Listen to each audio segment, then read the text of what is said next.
It's time for Mac Geek Gab, and listener Michael brings us our quick tip of the week with switching between app windows on the Mac. Today I learned that to switch between windows of the same app, you can press Command plus backtick. More quick tips like this, plus your questions answered today on Mac Geek Gab 1129 for Monday, February 16th, 2026.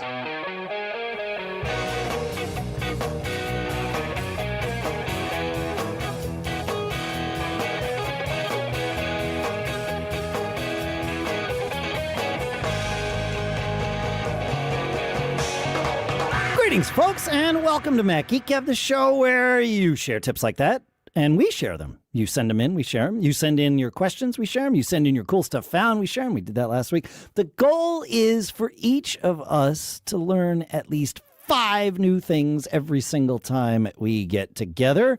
Our sponsor for this episode is CleanMyMac, one of my, and I think I can speak for the group, one of our favorite utilities.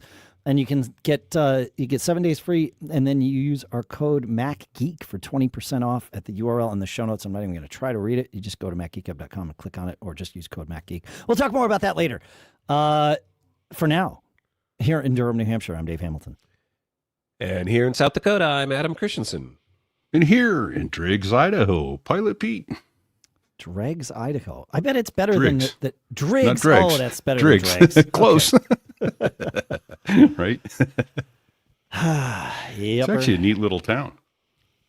And Yeah. the ski resort right outside of town, there's no way, it's in Wyoming, but the only way to get to it is through Idaho. Oh, interesting. That's There's kinda no like- roads in or out in Wyoming. Interesting. I know Tahoe is like that if you're in South Lake on the California Nevada border. That's interesting. That's cool. Yeah. Doing a little snowmobiling out there, huh? Yeah. Going to get to go through Yellowstone tomorrow and spend some time on a snowmobile and seeing all the wildlife. One of my bucket list things. I heard about it years ago, and I thought that would always be fun to do. And then our friends that live out here were like, "Why don't you come out and do snowmobiling this winter?" We're in. We're in. We're yeah, excited. that's a Yeah. yes. Yeah, that's great. Absolutely. Yeah. Very cool. Very cool. Hey, our first, and I can't believe I've never really done this before. Congrats to January's winner, Amanda, for winning the giveaway in January, where we had a bunch of things to give away from our CES 2026 sponsors. So congrats to Amanda for that. And then this month's giveaway here in February, macgeekgab.com/giveaway, you can enter to win a copy of Copilot Money. So make sure you do that too. Fun stuff. All right, should we do we have anything to talk about before we get back to quick tips? Anything else to talk about? I got nothing. All right. I got nothing too. You have a quick tip, Pete. I do have a quick tip. So yeah, I'm going to put up the banner too so that everyone can see it while I talk about it. This is, I think, one of our quintessential definitions of a quick tip, right? It's something I do all the time and just realized the other day that I don't know that we've ever talked about it, which is you can nod or shake your head to answer or not answer when your AirPods are in. So if I have my AirPods Pro in, and I think it works with AirPods 2, 3, and 4 Pro and AirPods 4, when, for instance, a message gets announced, says, hey, Dave Hamilton sent a long message. Would you like to hear it? All I have to do is nod yes if I want to hear it, or shake my head vigorously no if I don't want to hear it. And the iOS will then announce, read to me the message, or answer the phone. Do you want to answer the phone? I can shake my head no. I find this particularly useful if, for instance, I have the leaf blower going or some other loud environment where my voice saying, hey, yes, answer that, is not useful. It's not going to work. I use it. I use it in a lot of places, but nowhere more frequently than at concerts. If I forget to put my phone in Do Not Disturb at a concert and I'm wearing my AirPods as hearing protection, then I start getting messages read to me. Because if it's a short message, it'll just start reading it to you. Oh, right. Mm-hmm. Yeah. Yeah. And it's like, oh, no. And it stops that message. I've had Lisa look at me a couple times. Like, she'll see me and we'll be listening to music or whatever and watching a show, and she'll see me shake my head vigorously. She'll be like, are you okay? I'm like, yeah. I'm just rocking to the beat. I'm just telling somebody not to bother me right now. Yeah. Yeah. So that's a cool being able to nod your head or shake your head to Yeah, that's pretty good. make it work. Ingenious. It is. It's one of those things that took me a little bit to like get into my habits to do. Right. But I've done it, walking through the streets of a city or something. It's like, oh yeah, something's coming in. And it doesn't take much. You don't have to be like crazy about it. Just a quick little nod or a quick little shake of the head, and it's gone. So it's not really haptic. There's a little tick, tick, tick in there. If you shake your head, you can actually hear the AirPods, understanding that you're shaking your head. Interesting. You probably can't hear it at a concert, but no. No. Interesting. Cool. Moving on. Excellent. Yeah. Yep. Cliff says, August, gentlemen. I don't know what that means, but maybe it August. means something. August, is that how you say it? We are August. You may have covered this in a previous tip, but I just found it. How to quickly relocate iOS apps. When you use the iOS search to find an app or access it from the For in the recent app bar, you can hold and drag from the search bar and drop it right into your current app page. No hunting and dragging across multiple pages. Prioritize your app arrangement. Who knew? Cliff. Love that. That's cool. cool. One of my favorite ways of moving things around. I went a long time with only one home screen and just searching for everything. Yeah, and I do that. Yeah, and I have found that maybe in the last 6 months, I've been adding apps. I now have a second screen of apps that I use just for things that I use frequently. It's like, wait, why am I searching for this every morning? Like, for example, I use a Eufy scale, and it doesn't. I suppose eventually it will, like background refresh and pull my weight in and then therefore sync it to Apple Health or whatever. And I use that Withing sleep pad as the monitor.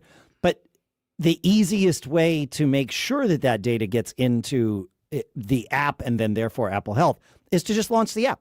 So having those apps right there, really easy. And then this summer, of course, with the lawnmower, and I was tweaking that pretty regularly for a little while. That was also the Eufy app. So I'm finding that. Have you ever thought about combining that with focus modes? Oh, different home screens for different focus modes. Well, yeah, I mean, that's one of focus mode's features, right? So you could have the app screen with your focus mode for morning time, right? You could create a focus mode morning time, and that's from 8 to 10 or whenever you're usually doing that stuff, and have that just flip to that screen that has the Eufy app. So when you open your phone, it's the first screen, that part of your day. And then it could flip to the other screen for the rest of your day or something like that. I don't know. I set up one for weekends. So I have one that switches. So I do have a second screen, but it's my weekend screen that has, my music app, and it has more widgets with like just photos and things I don't like. It doesn't have my calendar on it because I don't usually need my calendar on the weekend and that sort of thing. Interesting. I had never thought about that, but yeah, I mean that could be. You can be automated. You can do timed focus modes. You can say, this time of the day, this is my focus mode. That time of the day is right. My focus mode. Yeah. I wonder. Well, I mean, it depends on how I wake up. If I wake up ahead of my schedule, then I will manually take my phone out of sleep. But other times at the prescribed time it comes out of sleep. So if I'm manually taking out of sleep, I could just put it into morning focus mode. Yeah. Huh. I never thought about it for that. I've only ever used focus modes for managing notifications. That's my prime, filtering notifications. Huh. Yeah, I only thought of it because I like I said, I have a kind of a weekend one that I set up a long time ago, and it just does it. But you could be a lot more nuanced. Right. You literally could plan your whole day if because another thing I often do in the morning is I get up and then I have my coffee and I launch the Apple News app and kind of look through news stories and stuff like that. I do have a morning routine, and I think a lot of people do. And and then I go to work and I have a work routine, and then I'm off work and I have an evening routine. Like I could have focus modes for each one of those, and my home screen could just adapt Yeah. to those times. You know? Yeah. Huh. I mean,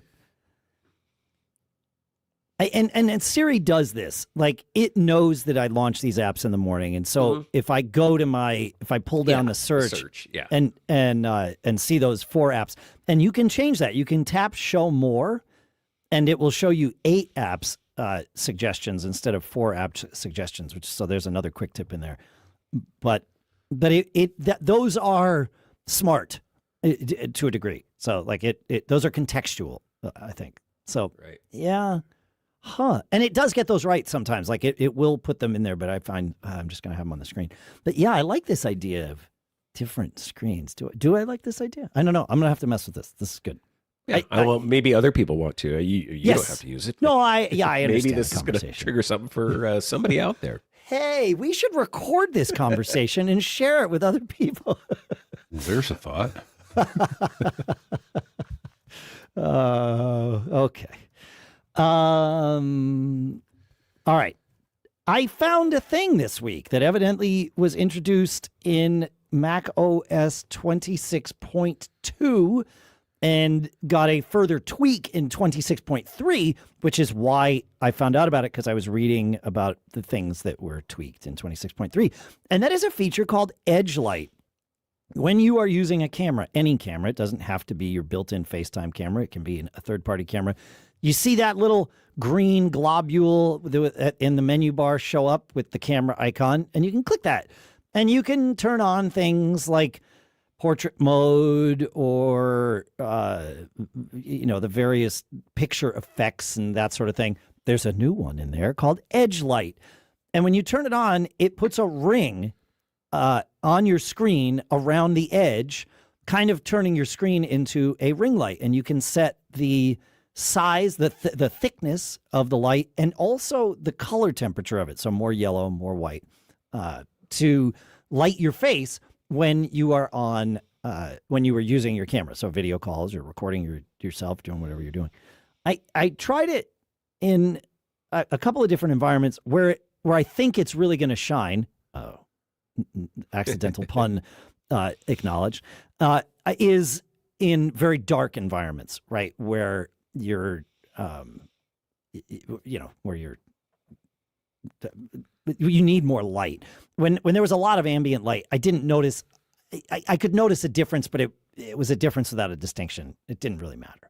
So, yeah, I don't know. But it's cool. Like, it's nice to know it's there. You were messing with it this morning, right, Adam? Well, I'm messing with it right now. Look. Let's see if I can look at your camera here. Yeah. Okay. Is it on now? It is on now. Okay. And full maximum everything.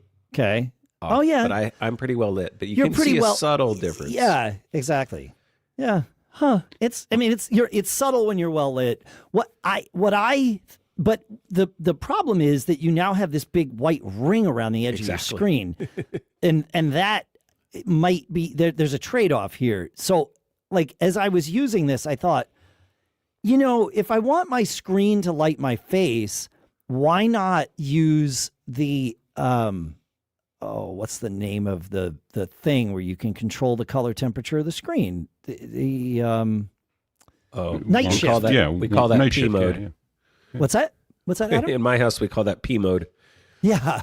Because it turns the whole screen kind of a urine yellow tinge. Yeah. That's right. But you can control it, right? You can turn on night shift and control whether your screen is bright yellow or now mine is like super orange, or it's not really on at all. So you could do the same thing, but you get to do it with your whole screen and not block your view. So I don't know. Wait, is that screen that's behind you, that's connected to your Mac? Correct. Did it change when I was doing that? Oh, that? yeah, it turned bright orange when you... Funny. Yeah. I have 2 screens. I have 3 screens connected to my Mac. For those of you that have ever watched the video of this, 2 of the screens are right in front of me. One is directly in front of me. One is off to my right, because that's kind of how I like to... And those are 27-inch screens, and they're beautiful. And then I have this really old monitor that's HDMI only. I think it might be 1080p. It's square. and I put it with a really long HDMI cable. I put it behind me, and I show the logo of the show that I'm doing, so that you see the Mac Geek Gab logo or the Geek Gab logo or the Business Brain logo. It's all part of my.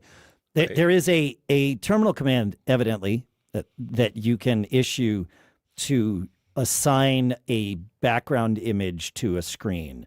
And I figured out what that terminal command was, or I searched it and found it. And now it's part of my Keyboard Maestro script. When I turn on a show, it just pops it on the screen. Yeah, it's the first thing. It was funny when you were doing that, it turned bright orange.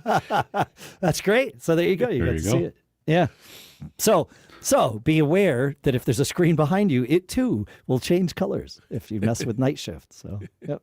The problem I have with it is glasses. So I get a lot more reflection off my screen when I do that, which is why I try to often go into dark mode when we do the show. But today I'm not. But I find that dark mode is best for doing these things because I don't get that bright white light on my face. Right. And I have other lights. Obviously, I've got I guess I have 3-point lighting. Sure. Whatever. There you go. Yeah. I will add I don't know, maybe it's cool stuff found almost then, but you told me about it years ago, Dave, which is Display Buddy, which also allows you to really over control the brightness of your screen. So if you're in a really bright environment and need more light than Apple gives you, Display Buddy will go super bright. Oh. And it allows me to control other monitors as well. Yeah. Multiple monitors. That's the primary purpose for it. That's what I started using it for, but I never thought about it for going sort of beyond Apple's allowed limits. Yeah. There might be good reason for those limits, Pete. I think I asked ChatGPT, which is never wrong. And it said, no, you're good. So I'm trusting it. Okay. You think Apple Care is going to cover that when my screen burns out? Just asking for a friend. I don't, unless they listen to this episode, I don't think they're going to know. I have to imagine there's an iOS app that will let you use your iPhone screen as like a panel light also, I would think. So you could do like a side light or a key light or something with your iPhone. Just, like it throws up a color temp. Yeah. Just turn the entire front of it some color and then allow brightness control. Or even better, your iPad. Yeah. Right? Because now that's a big panel light. Yeah. Oh, if anybody knows, feedback at macgeekgab.com. We definitely want to, Yeah, feedback at macgeekgab.com. Yeah, and if you do know, send it to feedback at macgeekgab.com. Huh. Seems my snippets aren't working this morning because I have a little snippet that puts that in the show notes and it's not working. So, oh no. Oh no. I know. All right. Well, if you know how to fix that, send it to feedback at MacGeek. Did you say feedback? Sorry. All right, moving on. We're not doing that again. Make it stop. Let's go on to Russell. He's got another little keyboard shortcut tip for us. He says, "Hey, Dave, Adam, and Pilot Pete, how did I not know about this?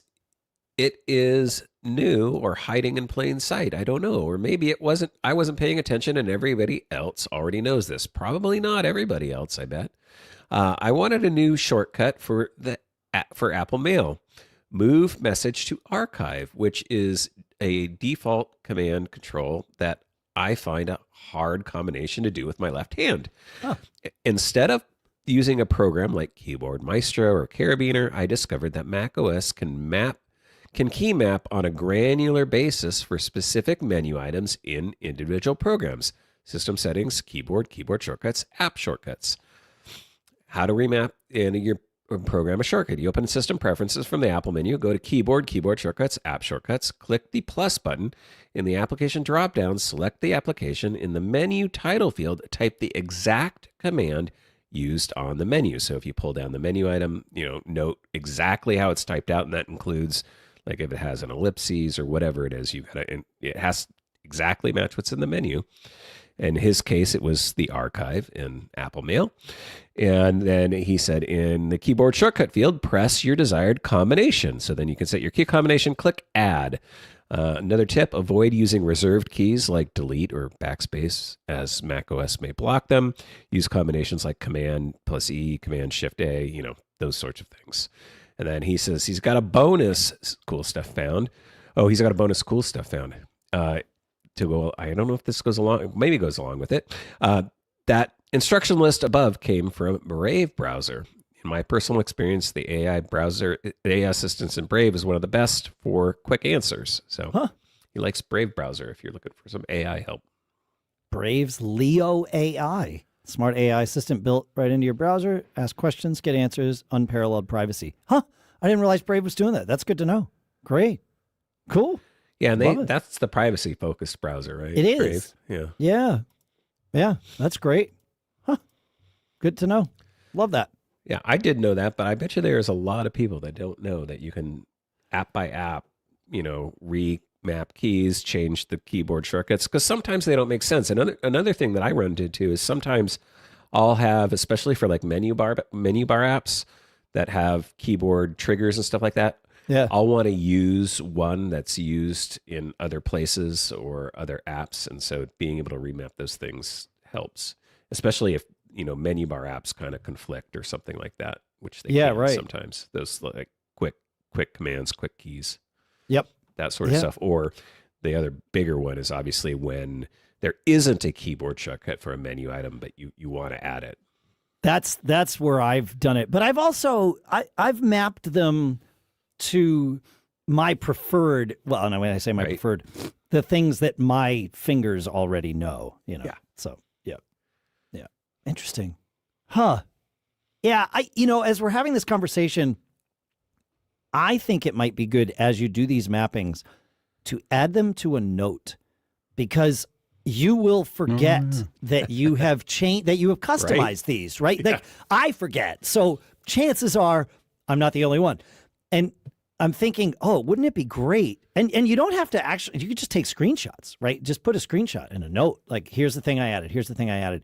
So that when you set up a new Mac, like, oh yeah, what were those things? Which ones aren't actually the defaults? So there's a quick tip that really I'm giving to myself. And you get since we decided to record this for the other thing, then you get this as a bonus. So there you go. Do they not come over when you do Migration Assistant? It would, but if I'm setting up a new Mac or something for me, brand new, from scratch or something. Just good to know. Like, the other one is sometimes you just forget. Yeah, and then something's going weird, and you're like, why is this doing this? And this should be working. And then you're like, oh yeah, I broke that. Because I did that. Self-inflicted. Yeah. This, Pete, I'm sorry, but like this would be good for all of us, not just you. Having the computer know everything. No offense taken. Right. But no, having the computer know everything that we did. Think about how valuable troubleshooting would be. Oh, absolutely. Because how many things do you just go, I'm going to change that setting because I need it that way. Yep. And it's gone. Yeah. And now you're like, wait, this doesn't work anymore. And I didn't change anything, which is what we all say. We say it to ourselves, like, this stupid thing's broken. It's like, well, something happened between when it worked and when it didn't work. And so if you had a running log of everything that had happened, you could be like, feed that. That is where, current state of LLMs are great. You give it all that context and say, I have this problem. What changed? And be like, 3 days ago at 2:14 p.m., you made this change. Oh, yeah, I know. I did that. I did that for a reason. Okay, great. Good. Is that not in the console somewhere anyway? No. I thought all that. There's probably logs for that's what I mean. That were changed. Yeah. I don't know about that. I don't think it logs that a setting was changed. I think you might get a timestamp on the file with the setting in it is updated. Okay. But there's no diff on that saying previously it was X and now it's Y. I mean, maybe Time Machine, right? But like... Right. Now, what I was thinking, and I could be wrong, my understanding is somewhere deep in the logs that you could access with console is that, if you change the size of the window that's on top of your screen right now, that somehow that logs... Probably not. No. Okay. That's access information. That's not, But I agree with you. Like, that information could be valuable. Most of the time, it's useless, right? Yeah. And it would be data bloat. Yeah, 99.9% of the time, it's worthless and a waste of space. And a waste of space. Yeah. But space is cheap right now. And, I mean, ish, It's cheaper than it's cheaper than it was, So, Well, and I think you hit the nail on the head, though, Dave. It could be put into a changelog kind of repository that only tracks changes, yes, right, to apps, Yes. which Yep. would be far less frequent. And then you could feed that to an on-device LLM if Apple's listening, and then your intelligent assistant could help you. It would make troubleshooting so much easier. I mean, like that. I always said, and we talk about it here too. Troubleshooting is detective work. Something's wrong. The question is it? How long is it going to take to find the needle in the haystack? And that's why we do this show, right? It's like that's sort of the cornerstone of it. So, yeah, huh? I wonder. Like, I'm thinking about the ENEY, the Mac Paw sort of always on. If you run it, you don't have to. Virtual assistant kind of thing, like that could be doing this sort of thing. It's not, but like that's the kind of thing. Or to your point, Adam, something baked into the OS. So yeah. Yes. Could do it. The value of an always-on troubleshooting assistant. Huh. All right. I like that. All right. There's something here. Yeah. All right. Should we move on? Yep. Shall. Keep going. Great. Yeah. So, Duck writes in. He says, "Good afternoon, gentlemen. Pilot Pete." I'll address that momentarily. So, today I was setting up a new Mac Mini as a FileMaker server. And as I was adding Activity Monitor to my dock, I right-clicked on the dock icon to add to dock, and I saw an option for dock icon that I've never seen before. And when selecting the submenu, I have the option to see CPU usage, CPU history, network usage, and disk activity, all right in my dock. Pretty cool, and not sure you've ever covered that one before. And I don't think we have. You just simply make sure you've got Activity Monitor in your dock, right-click it, and you get those options there. And that's from Doug Johnson, phone number 504-555-1212. Gentleman and Pilot Pete, indeed. That's not actually Doug's last name or phone number, folks, but I really appreciated what you did there, Pete. That's good. Just having some fun. Oh, yeah. No, it's good. As you started to do it, I'm like, where's he going with this? We don't usually have to edit this show, and thankfully we won't.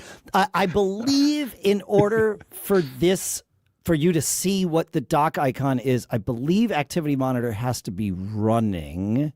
Oh, good question. Yeah. I have mine in my dock. No. Wait a minute. Let me see if I killed it or not. Running? No. Yeah. Well, let me kill Activity Monitor and look see in the dock. It does have to be running. Yes. Okay. Because as soon as I killed it, it went back to the launch icon. Yeah.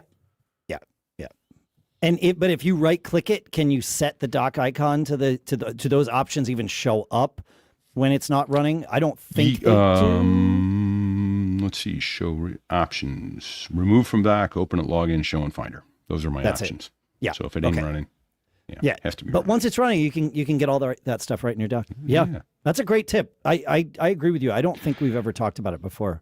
Yeah. And that being said, once it's running, you can click the red X. It doesn't close it. It just hides that window, and then it's there. Oh, and because I had that clicked before, it automatically went back to show CPU history. I didn't have to re-click it and say show that. Sure. again. Sure. So it's sticky. I will share related to the dock icon thing. I don't think causes any issues, but I have seen when I've been obsessed with CPU usage, having the Activity Monitor window up and automatically refreshing itself does use some Windows Server processes. Like it does sort of it's Schrodinger's problem, right? Once you start monitoring it, you actually change the calculus of it, and that it's not a ton, but it does have an impact if you're trying to do things at a critical moment with CPU. So just sharing simply that. by observing. You are changing its state. You got it. Yeah. Is it Schrodinger or Schrodinger? I always forget. I always thought it was Schrodinger's cat. Yeah, that's how I Maybe it's Schrodinger. I think we've had. I know we've had this discussion before. My problem is I forget where it landed, but I think you're right. I think it's Schrodinger. It was Schroeder on the Peanuts cartoon, so that's why I went. Well, that's different. That makes it. That makes it right. And as I always say, Occam's razor killed Schrodinger's cat. So. Well, there you go. I had somebody tell me once I was making something far more complex than it needed to be. I hear this comment out of the corner. Dave does not shave with Occam's razor. I'm like, oh, that's funny. Cool. There's the show title there. Yeah, there you go. All right. Yeah, we don't shave with Occam's razor here. We actually we kind of do, right? We try to. We try to. Like we try to get to the crux of things. Speaking of, you got a quick tip from Identify, don't you? Yes, I do. He says, "Hi, guys. I wanted to share a quick tip that you probably know. Again, never assume. I discovered that when I watch YouTube videos on Apple TV and accidentally touch my remote so the playhead scrubs away a bit, sometimes forwards or backwards, if I quickly hit the menu button before pushing play, the scrub is undone. See, I didn't know this, and this is a problem for me all the time. And the playhead jumps back to where it was before my accidental scrub. I'm sure it works in other apps, but I only used it in YouTube so far. Love your show with a love from Sweden." I'm quarter Swedish. Huh. There you go. Half Norwegian. Are you really? Yeah. Yeah. I think I've got some of that in me too. I need to look. I always forget. It's my dream to go to that area someday. Yeah. Yeah. That area of the world. I hear nothing but good things. I have had the pleasure of being on a Navy ship in the fjords of Norway, and it is some of the most stunning scenery on the planet. Mountains come straight out of the ice blue water, 10,000 feet straight up. Usually, dang. So, sorry. Someday, back to the homeland. It is well worth a cruise to the fjords. But I didn't shall know I move that, on? and I have that. Sorry, I was just gonna say I didn't know that tip, and I have that trouble all the time. And I knew. Here's the thing: I knew there was a way to do it. I never took the time to do the research to figure it out. So thank you. Yeah, that's a good tip. I need to okay, so you hit the menu button quick before pushing play. The scrub is undone. I'm just saying it out loud for myself to set it so you've scrubbed. Oh crap, I'm in the wrong spot. You hit menu before you resume playing, and it jumps resets the playhead to where it was before you started scrubbing. Yeah, and I mean, I've even done that. You scrub too far and you just want to reset, or yeah, huh? That's good. I like that one. I also often forget to use the, where you tap the ring and then you get the ring and you can do the more fine tuning scrub with your thumb around the. Yeah. Wait, what's wheel. this? Hang on. What? Say just this buried again. The lead. So if you pause, when you hit pause, yes. If you then take your thumb and put it on the ring, or a finger and put it on the ring on your Apple remote, you'll get a little icon that has a little circle, and then you can, like the old iPod scroll wheel, you can scrub forward and backwards, and you get the little preview. And it's kind of a more fine-tuned scrubbing. What? Yeah. Oh, I believe you. I've stumbled into this before, but I didn't know to treat it like a scroll wheel. That's the part that Huh. You just whoop, whoop. And I usually use my thumb because it's right there. Yeah. Yeah, you just do and you can go forward, backwards. Yeah, I mean, I also often use the double tap 10-second jump forward and back. I'm sorry, what? I don't know about this one either. So same thing on the scroll wheel. If you double tap either the right side or the left side, it will jump forward 10 seconds or back. I think it's 10 seconds. Forward 10 seconds. I think you can set it 10 seconds. Yeah, I don't even. I think you go into settings and set it to go 10, 20, or 30. Okay, but yeah. So you can do a quick jump, and I usually use that to jump backwards when I missed something, like what'd they say, kind of thing. And obviously, you can also use that command, right? The Siri command. Yes, of course you can. Yeah. Right. I forget about that too. This is amazing. Man, this is like the Apple TV remote masterclass quick tips. Like, wow.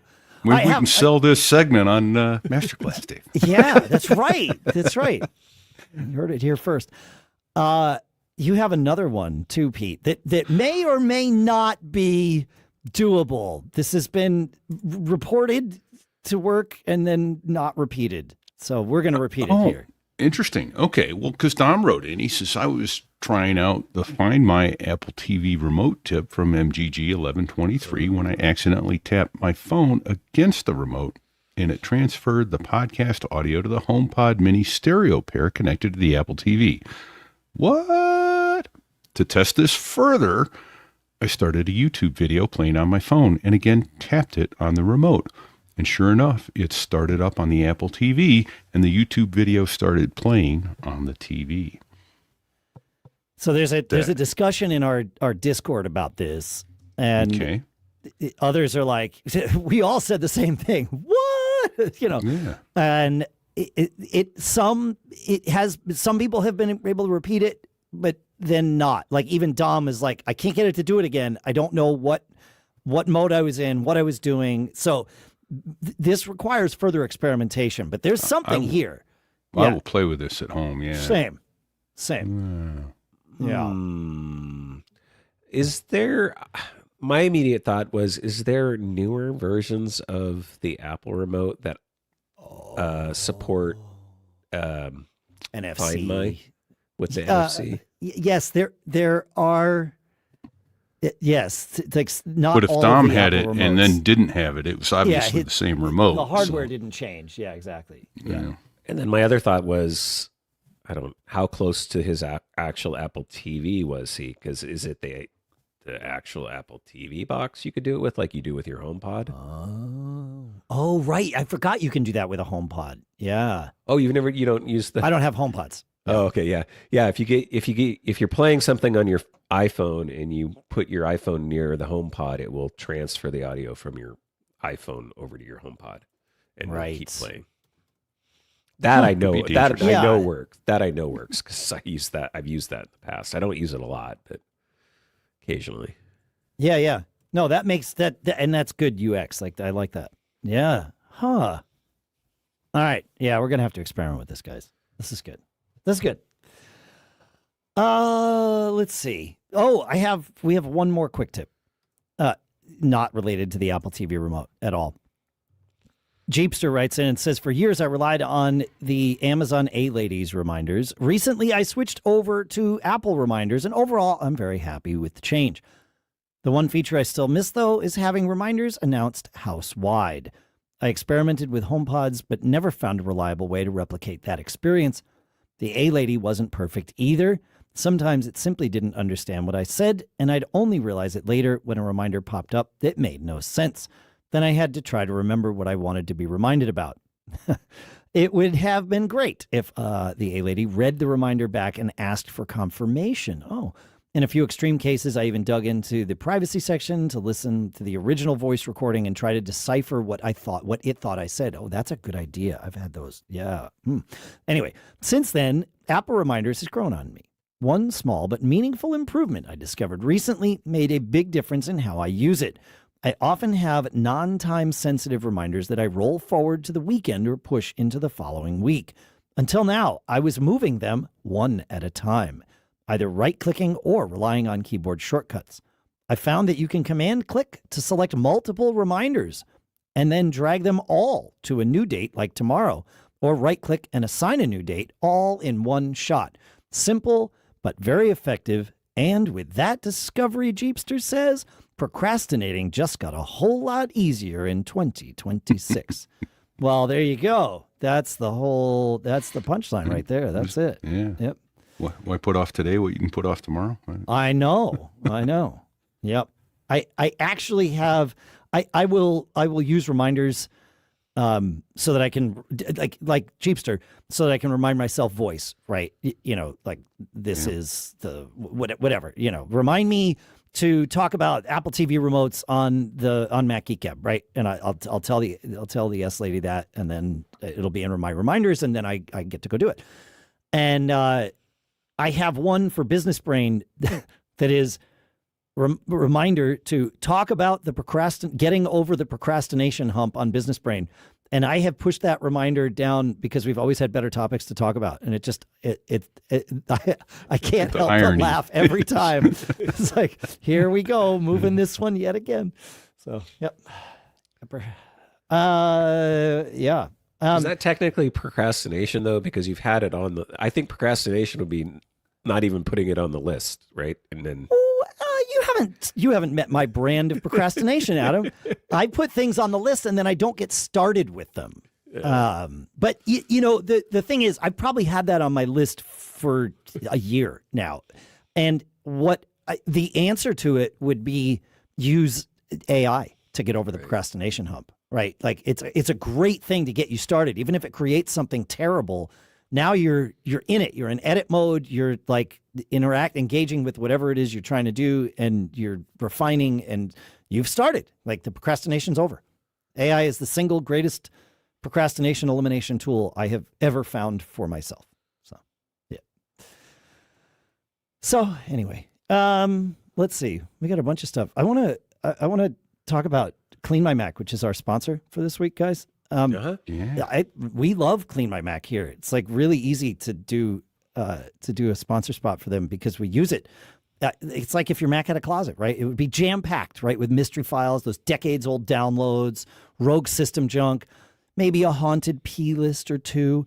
And that's where CleanMyMac steps in, because it's like your digital janitor, right? Crossed with a security guard who's also really into tidying up all your cloud storage, right? Smart care, malware scanning, junk removal, cloud cleanup for iCloud, Google Drive, and OneDrive. Were you messing with that this morning, Adam, the cloud cleanup? I was going to say that because I had not. Yeah. This is a new feature. I hadn't tried it out yet. I don't know when it was released, but it's relatively new. Yeah. And I have had a OneDrive that I don't really use. It's just because I have a 365 subscription for everything else, and so you get OneDrive with it. And I turned it on, and I ran it. And lo and behold, there's like a ton of old client files. I had a client who had a major like crash with one of her backup drives or something like that. It was her only backup drive that had she was a photography client, all of her photography on it. Oh, wow. And so years ago, I recovered all that for her, and then I needed to get it to her. She was actually in remote Africa doing photography stuff. She runs a safari company, and I had to get it to her, and I'm like, I'm going to just put it on this OneDrive because I had a ton of storage there and I wasn't using it, and then I could get it to her. It's still there. So CleanMyMac found it for me, and it's like, I don't need that there anymore, and I don't need it on my Mac, and so I'll be able to clean that up. So it worked great. It works just like, their other declutter tool and space lens and like that, but for your cloud storage. So amazing. That's awesome. Oh, I'm glad. I had no idea where that was going to go. That's great. Love that. So digital clutter, right? Not today. You can get tidy today, right? Try CleanMyMac for 7 days free and use our code MACGEEK, MACGEEK, for 20% off. And you're going to do that. Here's the URL, clnmy.com/MacGeek. It's in the show notes. You can click on it there. If you get the email, you can click on it there. It's all at macgeekgab.com. But MacGeek for 20% off, CleanMyMac, but try it for 7 days free before you buy, and then you get the 20% off. And our thanks to CleanMyMac for not just for sponsoring the episode, but for doing what they do. So, there you go. Yeah, check it out. All right. Let's see. Should we go to Don't Get Caught? I have one in Don't Get Caught, maybe two. Steve's got our first one, and he said, regarding your discussion last week about Apple Notes and syncing and overwriting things, he says, as someone who uses Notes across multiple devices daily, that discussion got me thinking about ways to ensure that I don't lose a recently edited note due to a sync issue. One idea I had, he says, what if, after you finish editing a note, you duplicate it? This way, if the original note doesn't sync right away and a copy of that note on another device overwrites your edits, you have a manually created backup. And as you edit an important note, you could even duplicate it a few times if you really need to. Once you're sure you have a copy of your edited note on all devices, just delete the dupes. I love this idea. I will absolutely do this when it's those, notes that I'm editing a lot, those monolithic things, like when I go to a trade show and I have like those are the ones that it really hurt to lose that data and just have no way of going and getting it. So yeah, thanks, Steve. That's good advice. I like that. The other thing that I've started doing since that issue is I put notes in my login items on my Mac. And that way it's always running and therefore always syncing.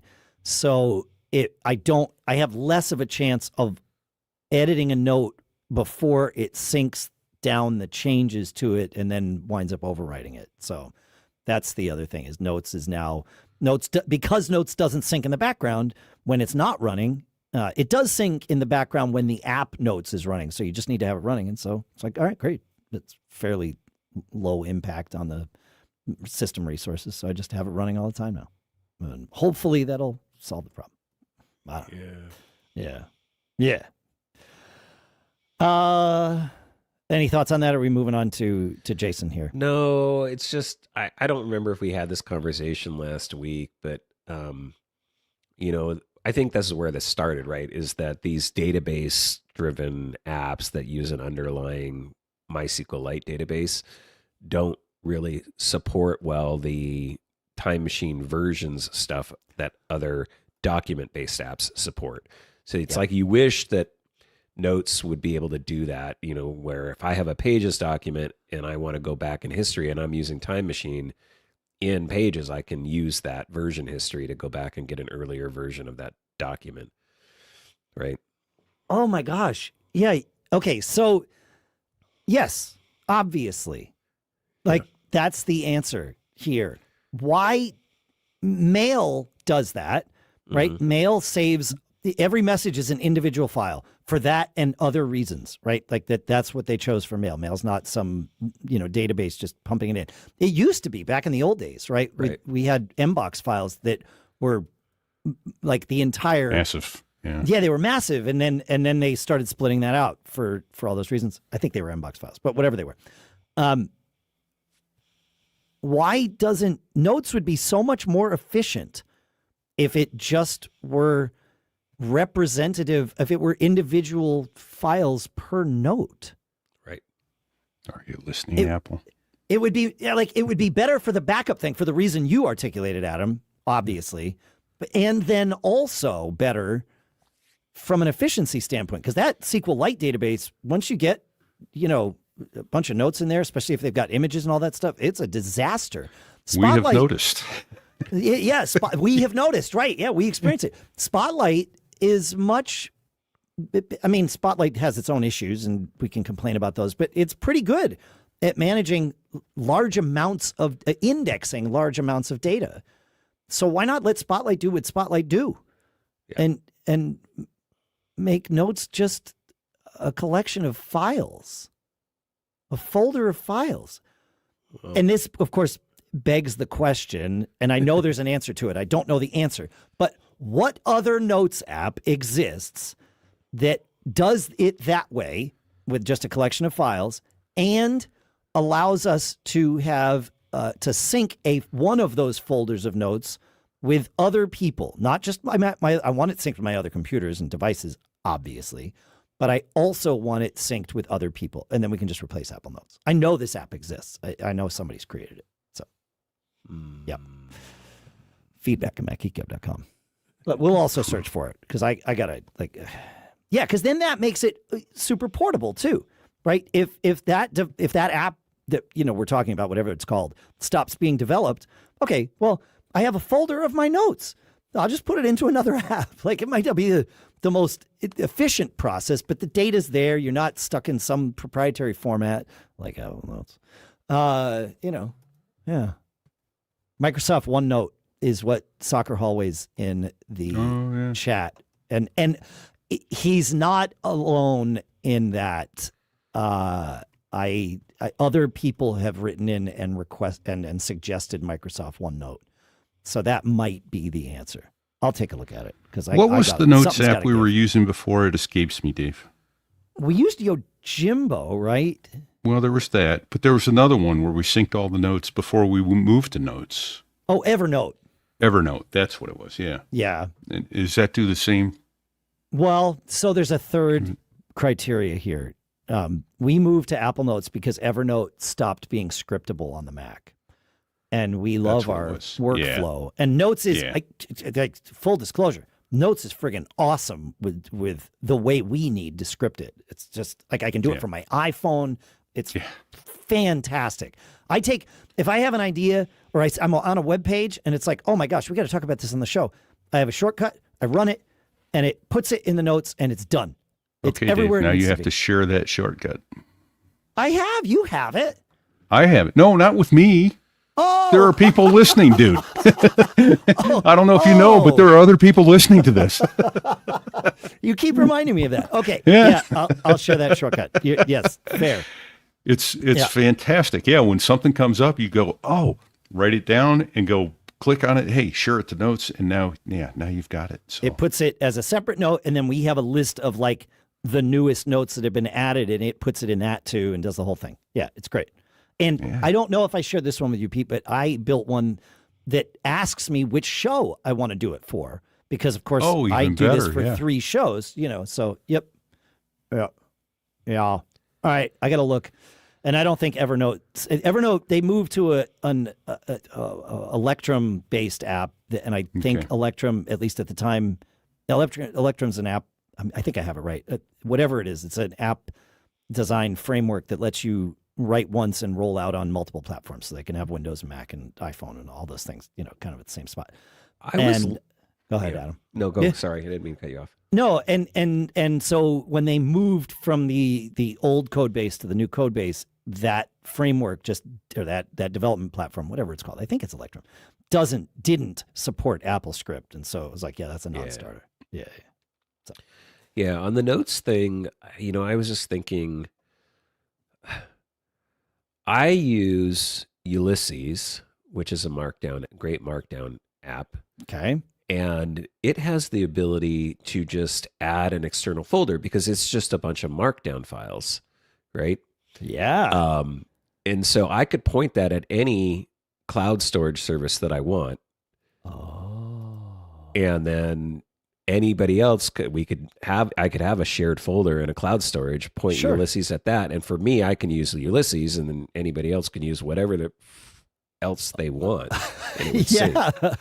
Huh. And Ulysses does support the versioning stuff locally on my Mac, obviously. But and do your Ulysses notes and store move over to your sync to your iPhone too if you want them to? Okay, yeah, I figured they did. In fact, I kind of knew they did. But yeah, it uses iCloud, just iCloud sync. That's great. That's fine. Huh. Okay. I used Ulysses a long time ago. I like those guys. The men. What's the name of the thing? They had a name. I can't remember. It's not the name of their company was. Gosh, it was something. I forget. Anyway, yes, great. We'll take a look at these things. This is good. Yeah, because if we could live with something that's already working for you, Adam, that's even better. So, yeah. I mean, again, then nobody's tied into anything. It's just like you just have to agree on which cloud storage we're going to sync through, and you can use whatever. You could just edit the files directly themselves, or you could just use whatever app you whatever want. lens you want on top of that folder. I think that what's the other one that I shouldn't even go into it, but I think Brett did a presentation at MacStock on that open source document management tool that a lot of people use that's like super powerful, super scriptable, and I think you can set up your own server for and all kinds of stuff. I can't remember what that thing is called now, but so Soccer Hallways doesn't have the answer to that. I obviously know what you're talking about, but I don't know the name. It's not Electrum, it's Electron, Soccer Hallway says is the JavaScript-based garbage engine. And yeah, there might be some editorializing there. I'm not sure. And then also the idea, what if y'all just went crazy and did a Git repo of Markdown notes? Right. And then we'd get change logs and everything. You know, I know that we're off the rails here, but I love this. What if you did a Git repo of your preferences folder on your Mac and only synced plist files to it, and then that way you would get a change log of everything that changed anytime you did a sync. And you could have That's geeky. I know. It's awesome. I know. Huh. Prefs. No, whatever. Oh, I like this. There's something here. Okay. All right. Anyway, look at this. We're solving all the problems. I love it. Let's continue solving problems. Let's answer some questions before we could do that, completely run out of time, shall we? You want to go to Steve Hammond here? That's me, right? I'm up. Yeah, I think so. Yeah. All right, we got you here. I know I'm changing. Steve says, trying to keep it flowing. Yeah. Steve says, S Lady is getting me frustrated recently. Oh no! I bought the CarPlay device Dave suggested, and I think the same one I have a few times on the podcast. In my car, it works really well, and it is quite an improvement in the car.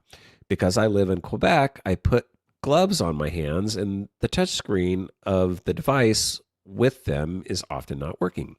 I really started using Siri way more than usual, and I must admit it works well with the phone app or music app, for example.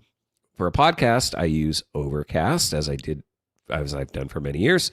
From the research I did recently, Overcast uses S-Lady shortcuts for voice control. So I created a few shortcuts to play Overcast, rewind it, pause it, and such.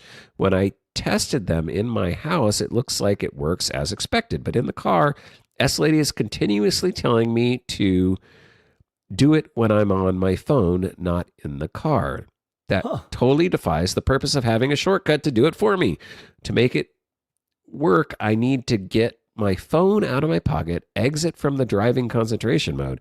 I thought that maybe I needed to add the Shortcuts app to the list of approved apps in that mode, but it only allows me to add people, no apps. What am I missing? Yeah, I've run into this. I agree. Totally doesn't make any sense at all. But in the meantime, and because I'm a nerd, many times under like the Christmas tree, my family has gifted me several pairs of gloves that have some sort of capacitive device, like in the thumb and index fingers. And those are the gloves that I leave in my car, and I can use them. They were initially sold as gloves to be able to use your phone. It kind of works, but the fine motor control you need to actually do the gestures that we do on our phone, I've always felt it a little janky. Like, listen, when it's 2 degrees outside and I don't want to take my gloves off, I will make it work, but it's a chore. But in the car, CarPlay's already built for large target zones. And so those capacitive gloves they work flawlessly for me in the car. And I mean, I still can't pinch and zoom because I drive a Subaru. Turns out that's the limitation of that. Like Pete's truck does it, but it's Subaru head units don't use it. But anyway, I can do everything that I can do with my fingers with those gloves on, and I almost don't even think about it. So that is the answer: is get those capacitive gloves, and I think you could probably get a pair for $10 and just leave them in the car, and that's what I wear when I drive, until my steering wheel heats up, and then I take them off. That's the answer. There you go. Yeah. The right answer would be for Apple to allow S-Lady shortcuts to work everywhere for voice control, especially in CarPlay.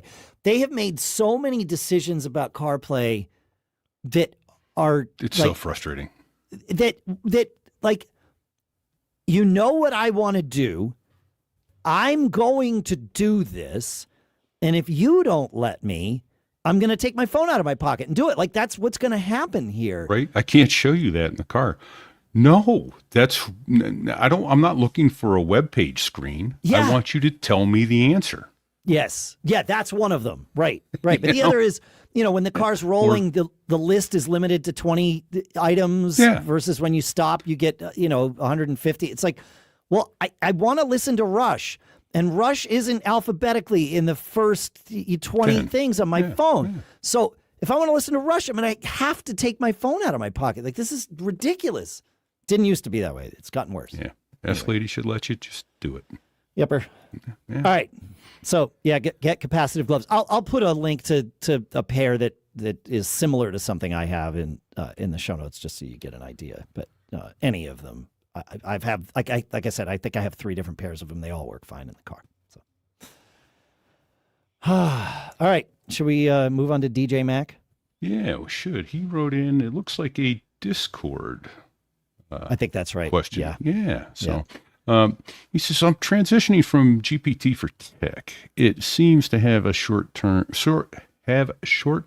memory issues galore. I tried Claude for a somewhat complicated keyboard Maestro macro and was pretty pleased. I'm trying Perplexity to help me resolve remote access to Synology over tailscale issues, which I've been having. GPT has all my setup and design constraints. I had it spit all that out, and I had Perplexity ingest it. I'll have GPT answer all Perplexity questions based on stuff we validated during its troubleshooting work with me, and we'll see how that goes. Yeah, there's nothing more frustrating than when you're in the middle of a chat and you've told it something and it's like, huh? That's context rot, Pete. Yeah. That's really that's I know. We're talking about. And there is, when you're in, Claude is pretty good at this. With Claude Code, and now more recently with Claude Cowork, of condensing your chat. Like, it will do this on its own, and you will lose things, but it basically decides, I've hit my context window, so it doesn't matter that I'm going to lose some things, and it goes and summarizes everything that has happened before and essentially feeds that to itself as a new prompt. You don't see that happening, but that's what it tells you. It's like, oh, I am going to condense this now. And it does that. And then you continue in the same window, but it's not the same window. So you can do this manually, right? By telling the thing, okay, hey, wait, I think we're hitting the context window.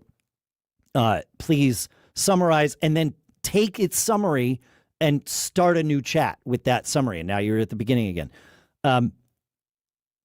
Generally, if you're running into context window issues, and this is changing every day, but generally speaking, ChatGPT has the smallest context window at the moment, other than ChatGPT 5.2 Codex, which is built for programming and therefore larger context window, right?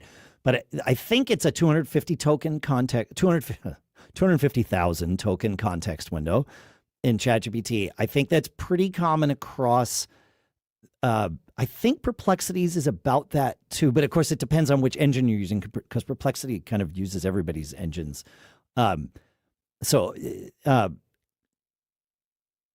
Claude just recently announced Opus 4.6, which is freaking amazing. It has a 1 million token context window and is so fast. I mean, 4.5 was fast. 4.6 is even faster, even with the extended thinking on. I mean, it uses credits like crazy, but it's worth it. So that's, if you want something with a large context window, 4.6 extended is going to change your life. And that's Claude. And then also Google, but you're going to, you might run against Claude. Claude has limits of how much you can use. We talked about that recently. Google Gemini also has a 1 million token context window in their Gemini Pro plan, which is the $20 a month plan. And that's basically what I'm talking about across the board here, is the $20 a month, not the $200 a month plans. Gemini it's pretty clear from what Google is doing. They also have the most generous limits for agentic browsing and all of that. So it's pretty clear that Google is loss leadering their way to buy people's business by customers, right? The people that are frustrated with exactly this, Google Gemini is probably your one of the answers to consider if you want to keep that $20 a month. So there you go. Yeah. Are you talking, Adam? You're muted, Adam. Sorry. I was going to say, you mean they haven't changed their playbook? Exactly. Right. No, this is the Google We're going to be the playbook. lost leader to gain market share. Yeah, They want our That's data? Google's playbook. Yeah. But, Google doesn't want to give away our data. They don't even want to sell our data. They want to sell access to us based on what they know about us from our data. Yeah. Right. I mean, that's their fair. thing. Yep. And that is the trade-off there for obvious reasons. But yeah, no, Google is getting they are, for the general consumer, Google is the most capable LLM that exists today. And there's an asterisk there because Claude is really close. If you work within Claude's limits, and Claude's limits are pretty cool because they roll over every 5 hours. So you're not stuck with monthly limits on things. So if you live within Claude's limits, you can do really well and do a lot of great things. And I use Claude a lot for conversational stuff because of Opus 4.6. And if you want, you can get Claude half price for 3 months. This is odd to me. Of all the 3 podcasts I do, Claude is sponsoring Geek Gab, the show for musicians. But that being said, Claude.ai/GigGab gets you Claude Pro for $10 a month for 3 months. I'll put the link in the show notes. I know it's crazy that they didn't pay to sponsor this episode, but I want to make sure you all have the right code. So there you go. So go ahead, Adam. Yeah. I want to, a thing about ChatGPT. So it's interesting when you brought up this context thing, because this happened with me, or was something I did just naturally recently. Now, you said 5.2, so I pulled up my ChatGPT, and that's I'm using 5.2. Yep. I had something where I wanted to go back to a conversation that I knew I had with ChatGPT earlier. And so I began a new conversation, and I just said, hey, remember when we were talking about ABC? I'd like to revisit that. And here's my new question. And it handled that beautifully. Yes. It can reference other chats sometimes. It's not perfect, but it's pretty good. Yeah. And I didn't go back because I have it in my history. If I scrolled way down, I could have found it. But I'm like, I don't want to look for it. I'm going to ask you, hey, remember when we were talking about XYZ? Let's revisit that conversation because I have some new thoughts, new ideas that I want to work through. Yeah. And it was fun. It worked great for me. I don't know. And again, it's doing its own summary of that. So it might miss a specific detail, but if you're paying attention to the conversation, then you'll notice, hey, well, I think you're missing this. And then you feed it back in and you're good to go. Yeah. So, yeah. Yeah, fun stuff. I know. Yeah. The Google and Google's Nana Banana, their image generation thing is just killer. I'm pretty sure today's episode image was created with Nana Banana. A Nano Banana. Sorry, I had it create an image, and I'm pretty sure that's the one we're going to use. But cool. There you go. Yeah. Should I do our last? Yeah, let's do the last question. Sure. It's kind of related. It is. Because we're sticking with the LLM stuff, AI stuff. Dave says, William, in episode 1128, which was awesome, you mentioned creating agents that can do certain things like your, I'm not going to use this word because I don't think we have moronic interns, but no. Like your moronic intern. Oh, I think you did use that term. Yeah, the agents are your moronic interns. You have to treat them like that. You have to treat them like moronic interns. That's why he's saying that. I'm your moronic host. Yeah, I remember now. It was they can only do one task at a time. Don't ask them to do too much. Correct. Different agents for each. And that's the whole scope thing. We were just it's related to that for sure. Yeah. My son thinks that's funny. Sorry. So the question actually is, how are you doing that? I can't seem to get Perplexity to help me figure that out. Can you point me to any resources or starting places? Thanks for keeping up the great work with Pete and Adam. Dodging getting caught. Ah, nice, William. Yeah. I'm sorry if that wasn't clear. So if you are a Perplexity subscriber, you would do this agentic browsing in Perplexity's browser called Comet. And if you're a ChatGPT customer, you're going to use ChatGPT Atlas. If you're a Gemini customer, you're going to, which is Google, it's there in Chrome. And if you're a Claude customer, Claude doesn't have their own browser, but they have an extension for Chrome.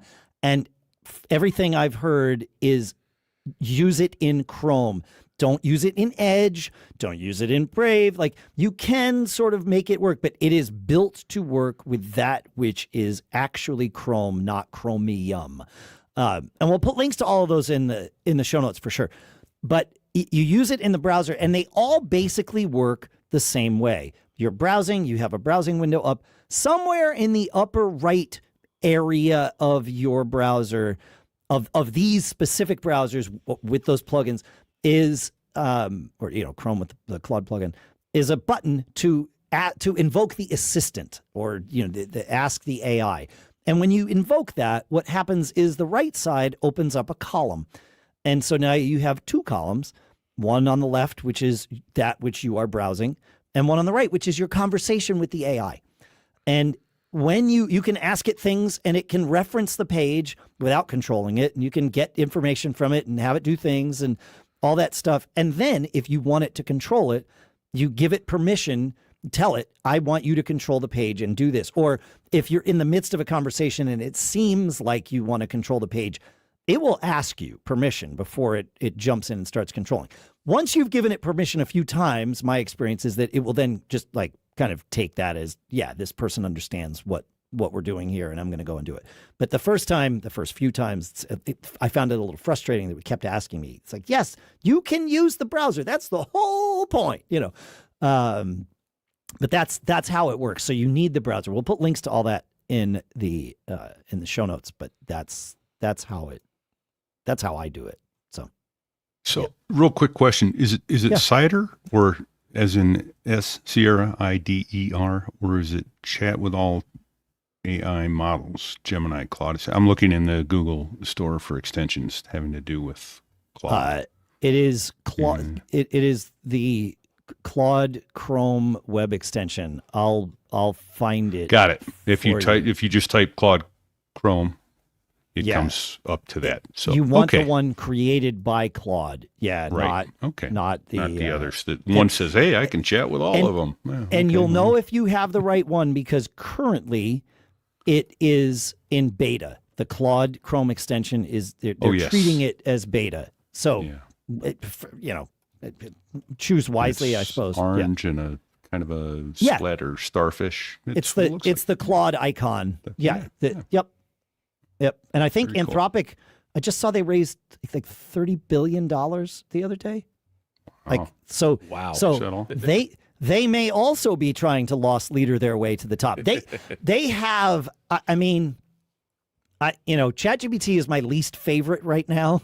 I just canceled mine. I'm using Perplexity. I'm not going to pay them. I'll use their free mode for now when I need. Perplexity has become kind of my. If somebody wants something recommended, it's either Perplexity. Well, it's like it's hard to pick one because they're all good at different things. But Claude is like none of them. Other than Claude, none of them have a way of, if you hit the context window or hit limits of your agentic browsing, you can't just pay a la carte. It's like every one of them is like, great, you hit the limit, upgrade to our $200 a month plan. It's like, well, but I only want $5 more worth of value this month. I don't need $180 more, right? Whereas Claude will absolutely let you pay for a little bit of extra credits here and there. Right? Nice. That's their whole model, right? I mean, their whole model is credit based for coding and all of that stuff, and it's amazing. So, I will say one thing about ChatGPT that Sadie on our team here noticed, because she said ChatGPT we've all been using it for a long time, and for her it was getting wrong answers. Her tip was go into your ChatGPT preferences memories and read through all of your memories. It might take a while. She found tons of conflicting memories that it had saved for her. And she spent an hour to clean up those things, and she said ChatGPT got so much better for her. So that Interesting. Yep. So that's in its settings. Somewhere? Settings, yeah. And that's part of the context of every one of your chats, right? Yeah. Is that it's infusing these memories in when it believes they're important. And so if it's got conflicting stuff, that could be an issue. So anyway, that's where we're at. Can we quickly run through the 3 reviews that we have here before we say goodbye to folks? Is that okay, Anna? All right, sweet. All right, yeah, we got 3 reviews this week, and we want to share them with you. At macgeekgab.com/review is where you can go to if you want to review the show. The reviews really do help us. So, you ready, Adam? No, because I don't think I can go. Mine prepped. So if right, Pete go, can Pete. go, and then I'll be next. Okay. So I don't see who wrote it. It's at the bottom. There it is. Okay, a PhD, a doctorate, heavy, mind you, in troubleshooting. From 5 stars, by the way. From software tips to troubleshooting strategies to extreme network nerdy, these guys cover it all. I've been listening over the years, and there have been countless times where some software I heard about or troubleshooting technique I learned has gotten me out of a jam. If you're Apple tech support for yourself or your family, MGG should be in your podcast rotation. gdubs-718. Thank you, sir, or ma'am, as it were. Thanks, G-Dubs. Yeah. Good stuff. Woo-hoo. You got one up, Adam? Yeah. I have 5-star. Great podcast. Dave and Pilot Pete are funny, smart, and always willing to help. And they've added Adam Christensen from MacCast fame. The trio is very good together. If you like technology and Apple in particular, you will love this podcast. And hopefully I get this right. Machefs, I think, is who wrote this review. Yeah, Micah FS. I don't know. It's like Micah F's maybe. Yeah, I don't know. Yeah. Or Machefs. Machefs. Sure. Micah F's. You're probably right. It's probably Micah F's. It's the Apple Podcast handles that we all get assigned or choose or whatever it is. So yeah. Cool. Our third review, not our last review. You are going to provide our next review at macgeekgab.com/review. But our third one for today is from D32 Bus on Apple Podcasts in the UK. 5 stars, excellent show. Been listening for some time now. It's one of my favorite podcasts, full of loads of tips and a good reminder of some things I knew once but had forgotten. A must listen for anyone who has Apple products. Thanks, Rob. Well, thank you, Rob. That was great. Love that. Yep. And macgeekgab.com/review is where you can go to leave your 5 stars. Count them 5. 1, 2, 3. Just like 5 new things. 5 That's stars. Right. Yeah, that's right. Look, it might be dangerous to say pick the number of stars based on the number of new things, because if somebody only learned 1 new thing, that's bad.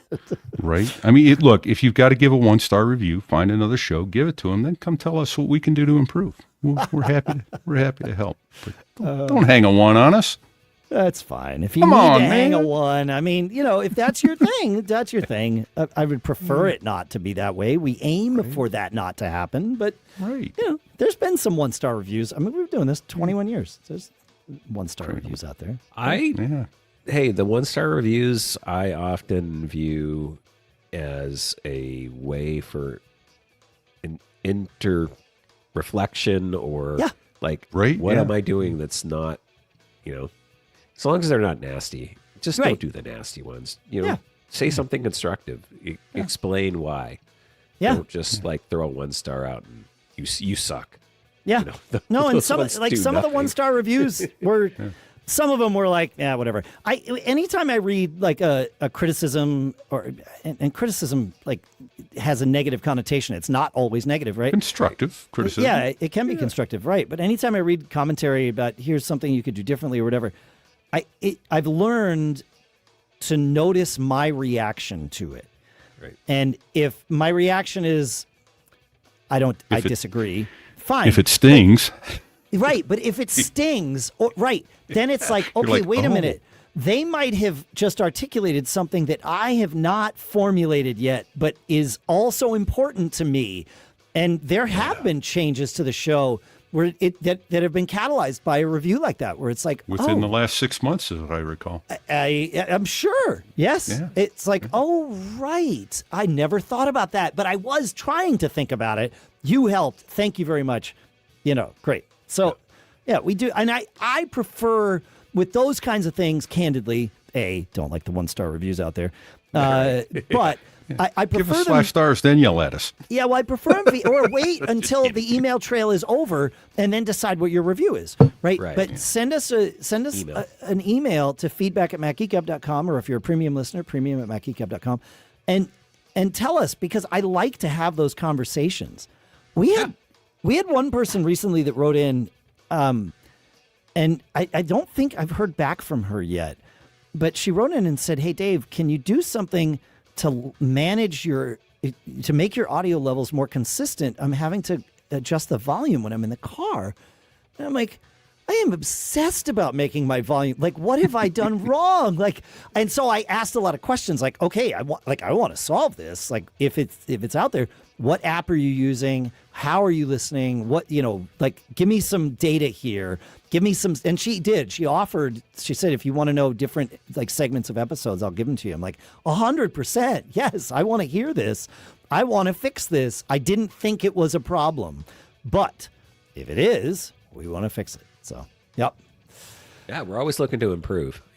We can always improve. There's always something we could be doing better, even after 20 years of doing this, right? Yeah, for sure. It's just like the 5 new things. We're learning new things all the time. And, without that feedback, how are we going to know? How are we going to know? We love it. Good, bad, or otherwise. Yeah. But yeah, right. I just asked, try to be kind. Don't be mean. You don't have to be a jerk, but you can say, hey, FYI, I'm going to stop listening because ABC, this is what I don't enjoy about the show. And that's good to hear. Yeah. And sometimes we can adjust for it. And other times it might just be, there's probably another show that's better for you. That's sometimes the answer too. Oh, sometimes I'll point people to another show. It's like, oh, you want that? Great. Go over here. Exactly, they do a great job with that. Yeah. In the early days, when people would write that, and there weren't a lot of other shows, if it was like, well, either you want MacCast or the show you want doesn't exist, right? And so I would tell people, here's how to start your own show, right? Help them get started. Too. It's like, that sounds like a great idea. I'd like that show too. If you want to start it, I'd probably start listening. I mean, candidly, that's how Mac Power Users got started, right? Katie really wanted deeper dives into things than we were doing on this show. Yeah. And she even asked me, she's like, would you mind if we started our own show? I'm like, mind? Go, please create that show. And obviously it's turned out to be a great legacy. They're crushing it over there. And Stephen Robles just joined Mac Power Users, and he's a perfect, addition to that show. So anyway, yeah, it's great. All right. And speaking of changes, Alex Lindsay left Mac Break Weekly because he got a job at the fruit company and he can't do that anymore. And Christina Warren is taking his spot on Mac Break Weekly, which is great. This week, however, I'll be taking his spot on Mac Break Weekly, just as a one-off. But I'll be over there again. Yeah, that's great. Yeah. And just quick FYI, that app we were thinking about before, the Markdown app that Brett had done a piece on, is called Obsidian. And I guess it's not a server. It's actually just like an open source app with a bunch of plugins, and it has its own syncing service and stuff like that. So. All right. I am putting that in the show notes right now. I believe it's obsidian.md would be the right URL. Thanks for listening, folks. Thanks to CacheFly for providing all the bandwidth to get the show from us to you. Listen more to us, Adam's debut film podcast, Pete's So There I Was, my business brain and Geek Gab, which we've already mentioned. Merch is available. MacGeekGab.com/merch. Send in those reviews. 5 stars. MacGeekGab.com/review. You can also text us. We do get texts. 224-888-GEEK. If that's your thing. 4335. Yeah, that's correct. It is 4335. Geek That part I know. Yeah. Thanks for hanging out. And have fun. And don't get caught. See you next week. Or I'll see you on Mac Break Weekly tomorrow. Made on a Mac. Woohoo. Later. Done. 49:54.